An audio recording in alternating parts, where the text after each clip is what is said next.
Hello, so today I wanted to demonstrate how my shadow spread works. There's a link to the blog in the blurb, so if you prefer to read it or to print it out, you can do that too. So I'm going to have to read for myself because, well, there's no one else here and the kids are making breakfast. So first of all, pick your topic that you believe that you are self-limiting on, and I'm going to choose money. Shuffle the cards however you normally shuffle, that's fine. I like to cut, there's no need to cut, it's about having a routine that works for you. So it's nice and simple. The first card is the card in the middle that sums you up right now. So the Magician, been getting this quite a lot now. I think it's to do with my business. It's telling me that I have all the tools that I need, that I have the potential, but that actually in real life terms I am quite near the beginning of my business journey. So that goes in the centre there. The second card is something that's crossing you, something you have to overcome or deal with. The Two of Cups. Now you may think of this as romance and love, but actually it's equal partnerships as well. I'm a bit of a soul runner. I like to do things by myself because I like to do things my way. This is really interesting. The target I've set myself for the coming year, for next year, is to run workshops with other people. I have 3 booked in already, so that, and these 2 cards, the real key to this reading is these first 2 cards should resonate for you. You should know what they mean, and that helps you to then follow the rest of the spread. So if your first 2 cards, if they don't resonate with you, I would suggest you stop now and really meditate on them, really just really focus on those 2 cards. When you get them, when they make sense, then you carry on. The next card is at the bottom. This is in your unconscious, this is a block, this is something you don't know about. And curiously, I've got strength, which I very much see as representing the shadow self anyway, and weaknesses.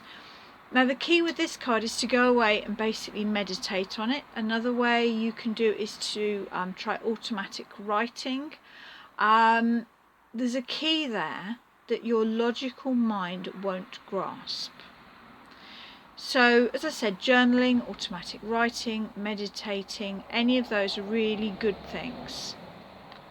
The next card is something that you're being asked to let go of. I'm happy to let go of anxiety. The next card represents your logical mind. A bit annoying really. I need to be more self-disciplined. Yes, I'm well aware of that, thank you.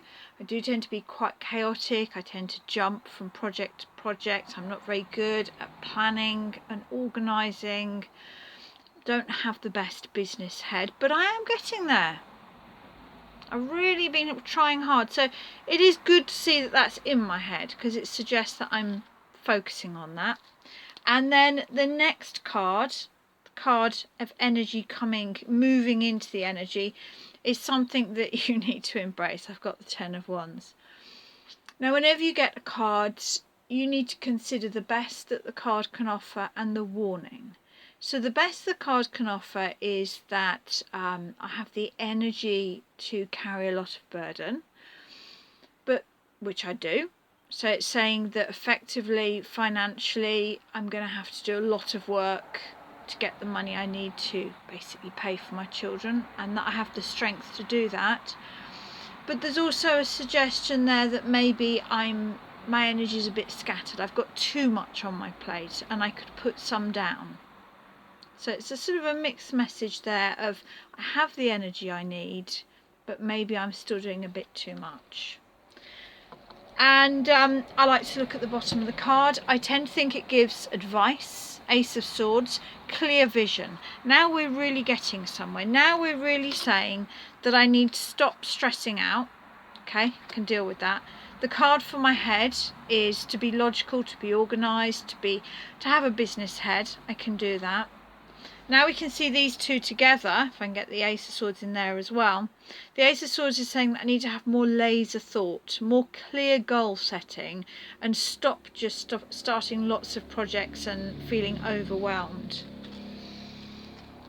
I've really understood this. This is something I'm quite aware of, that I need to work with other peers, equals, to build my business. And what I'm going to do is I'm going to reserve this card for later on this afternoon, and I will meditate on it. One thing you can do to access your shadow card, the card that represents your unconscious, is to out loud, if you can, presuming you're not at work, ask your right brain. Your right brain is that part of you that connects to the deepest, wisest self. So I'm going to try this now. Don't know what will come out, and I'm just going to say, okay, left brain, can you just quieten down a bit? We really value you, but I'm going to ask now very clearly, right brain, can you let me know what the strength card represents? And automatically the words I'm getting for is work with your weaknesses. And my weaknesses are definitely already here. Organisation, planning, logical, working as an equal with others. I tend to either step right back or want to take it all on.